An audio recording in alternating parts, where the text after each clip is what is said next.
All right, here is the next section. This is measure 11 and 12. 1 and 1 and a 2 and 3.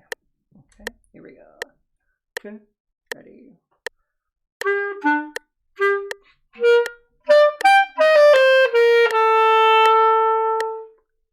Make sure that you work out the E, the A to the E, so there's no blip in the sound. B da, and separate. T ta.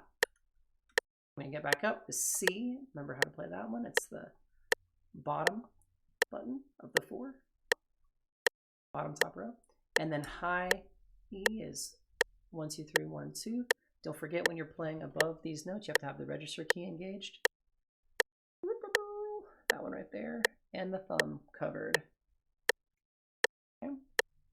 And so that's E, and then high A is keep the thumb and back hole covered, and then lift. So that's E A. That's measure 12. E A.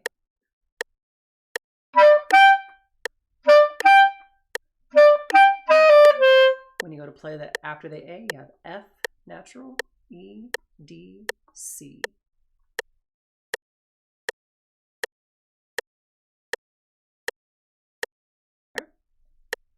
One more time, starting from where my cursor is on the E, E, A, da, da, da, da, da.